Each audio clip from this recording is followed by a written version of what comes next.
Are you suffering from the leading cause of miscommunication and misunderstanding? Tough question to answer, isn't it? Because I haven't told you what that is.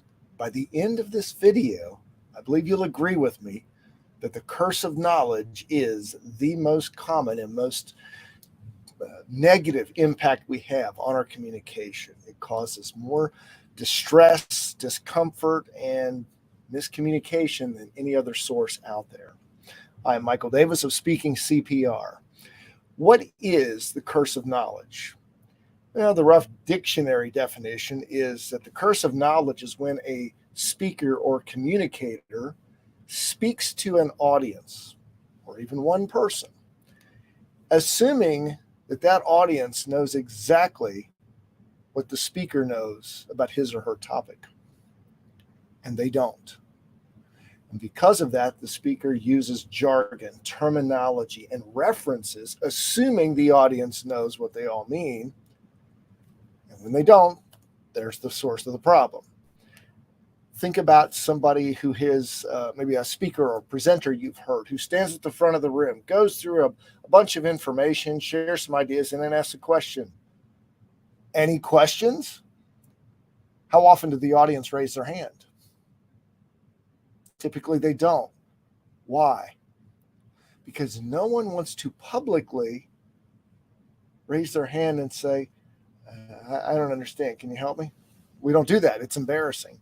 So what happens is the leader, speaker, walks away thinking, oh, I must have been very clear in my communication. Nobody had any question.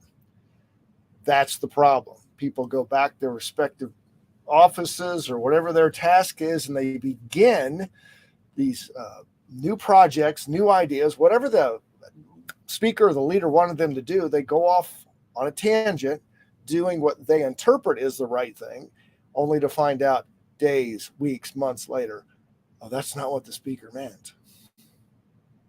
See the problem? It's an exponential issue. The curse of knowledge is critical to understand for us as communicators, whether it's in our own families, in our businesses, in our communities. Because if we can be sure that we're clear about, that the audience is clear in what we're saying, it will save us a lot of heartache. Now, I'm going to share a quick example with you that I use in workshops. Not quite as effective on a video like this, but you'll get the idea. And I want people to experience the curse of knowledge, is why I do this exercise. So here it is. I'm simply going to tap out a well-known song. And all you have to do is guess the song. Since this is live, I haven't tried this before. I don't know how this is going to go, but I think you'll be able to hear the taps. Right, here's the song.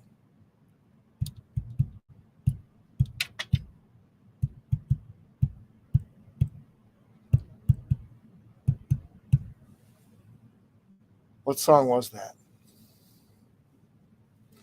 When I do this in workshops, nearly 100% of the time people guess the song is Happy Birthday.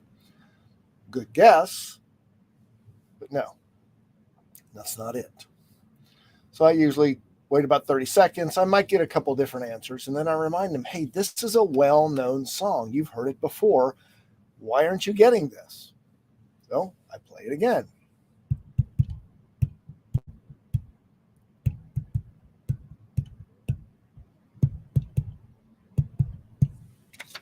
Once again, we go around the room and people typically cannot guess.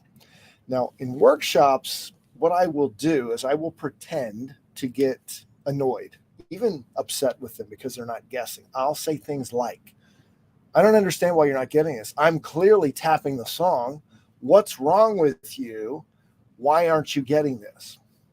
And I will build it to a point where I can see the audience is starting to get a little annoyed with me because of the way I'm talking to them. I will then stop and I will explain that there's been a specific purpose for this game, and that is to experience the curse of knowledge. I then explain to them that when I said that this is a well-known song, what does that mean? Well-known to whom? Where? Well-known to one person is something completely different to another, or even another culture or country. I also referenced well-known songs. Well, how many well-known songs are there? Tens, if not hundreds of thousands. So what I've done as a communicator is I've immediately created a disconnect with a vague reference. Well-known song. What does that mean? So the audience is left guessing. I'm asking them to go through a mental Rolodex, but they don't know what the target is. Then, for purposes of the game, I say things to them like, what's wrong with you? Why aren't you getting this? I'm clearly tapping as if I'm annoyed with them.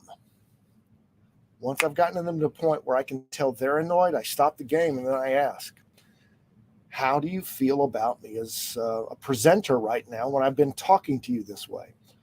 And they'll say some pretty tough things, which is the point of the game, by the way. I want them to tell me you're a jerk, you're being insulting. I've had people call me worse. And I say, good, that's the point. Now, at this time of the game, they're really confused. Okay, why are you insulting us and then saying that's good? I want them to experience what's happening when they are suffering from the curse of knowledge, when they are the communicator and they're not being clear with their message. What I explained to them is I didn't give them context. I insulted them. And then, to make it worse, I just said, put all the blame on them.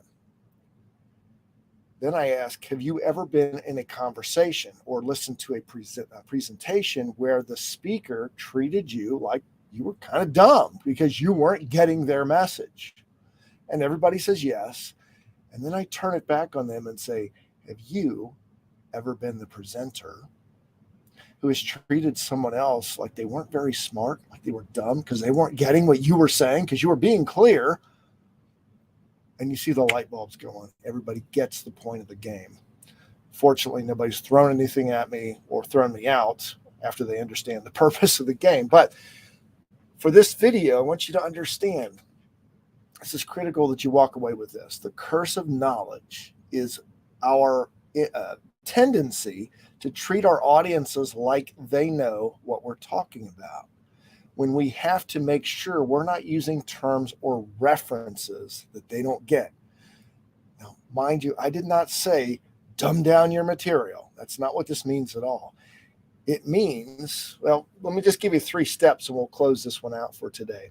The first step to making sure that you are not suffering from the curse of knowledge is clarity.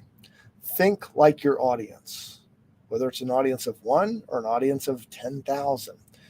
Ask, do I know what their knowledge base is on my topic? This is important for speakers, especially because often we're asked to come into groups and speak as an expert. But we have to remember that the people in front of us don't know our topic the way we do. So let's make sure we're not using jargon or terminology that's confusing people. Second, ask your listeners. Be specific with feedback that you request. What did I say that was clear? What did I say that was confusing? What terms, jargon, references did I use where I lost you? How could I have made it possible for you to feel comfortable asking me for clarification?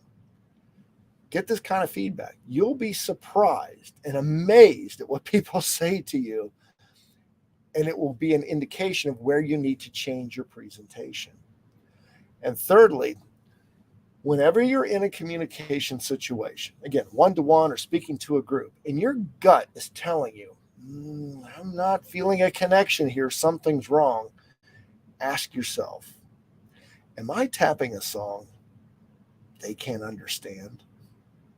If so, guess whose fault that is? It ain't theirs, it's ours, right? We have to make sure that we change it up and be crystal clear on all the references we're making, terms we're using, even the questions we're asking, to make sure they're relevant to this specific audience. By the way, you might want to know what that song was that I played. It was the American Star-Spangled Banner.